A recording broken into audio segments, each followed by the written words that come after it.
Happy Sunday, everyone. Welcome to Our Issues Birmingham. Today's guests are from Children's Hospital, Carlton Young, Dr. Carlton Young, and Dr. Dan Feig.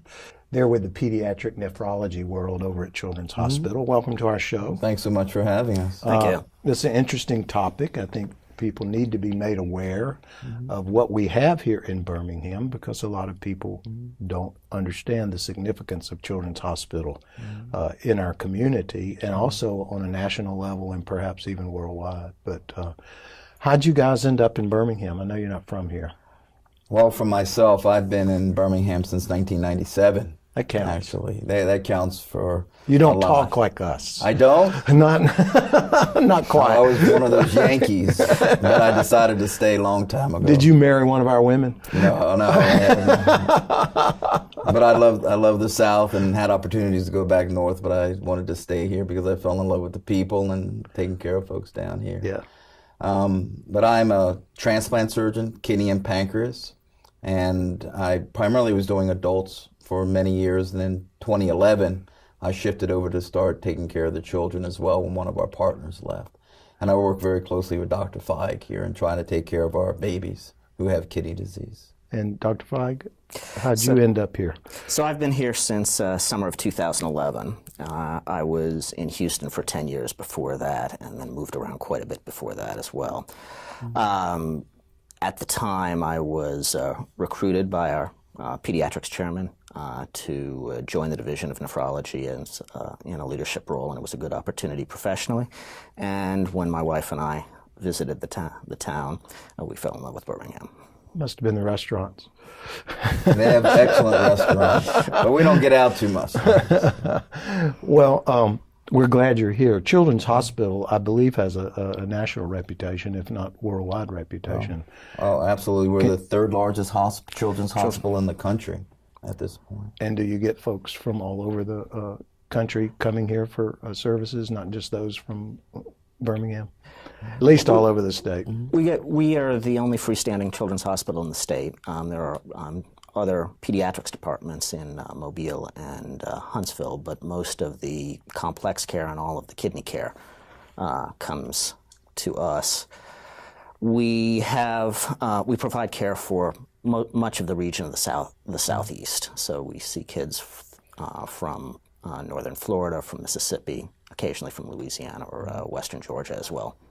So are you seeing an extraordinary need for kidney pediatrics in our society today, more so than you saw in the past? And if so, what would account for that? So it's a little bit of a balance. There is a slight increase in the prevalence of kidney disease over the last couple of decades, but part of that is changes in diet, changes in general health, but also a recognition in that there was a lot of kidney disease that flew under the radar and was not diagnosed, that was causing a fair amount of hardship in kids and young adults, and we're better at diagnosing it now. There are not a lot of places in the region that can take care of kidney disease in children. There are very few kidney physicians in the United States at all, and only 6 in the state of Alabama. Wow. Five of them are in Pediatric kidney? Pediatric kidney disease. Well, why weren't we able to diagnose before, and what has changed in terms of technology that's giving us a better look at that? So part of it was screening, and so we're screening a little bit more. We're understanding a little bit better in terms of the interaction of the kidneys and growth. And then also improved technology in managing kidney disease, our ability to stand in for failed kidneys with dialysis and transplant to younger and smaller kids than we used to be able to do. And so now that we can do something about it, screening is a greater priority. And one of the big things Dan can speak to is high blood pressure. You wouldn't think children would have high blood pressure, but he has a very large clinic that takes care of high blood pressure in children's, and you'd be amazed at how many kids have it, which can then lead to kidney disease. When we talk about high blood pressure in children, are we talking about adolescents? Are we talking about infants?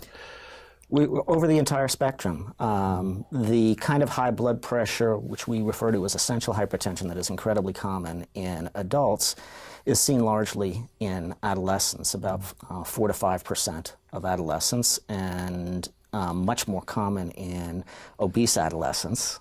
So as many as 20% of obese adolescents have high blood So you pressure. think this is diet related? It Or is, you it is absolutely partially diet And related. there's a genetic component too, I suppose. Absolutely. And then also, kidney disease itself leads to high blood pressure because the kidneys regulate blood pressure. And so, much younger children, even infants who have had injury to their kidneys or abnormalities of their kidneys, will frequently have high blood pressure as well. Do you think environment has anything? You know, kids are under a lot of pressure these days. And in my business, I see what I call helicopter parents. And as a result of that, I see anxiety. And I think anxiety probably contributes to blood pressure.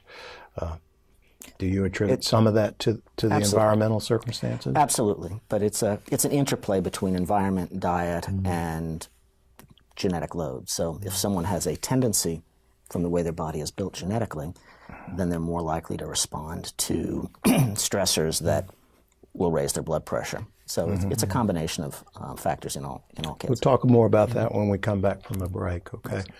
This is Our Issues Birmingham. I hope you're learning what I'm learning because this is pretty fascinating stuff. We'll be right back.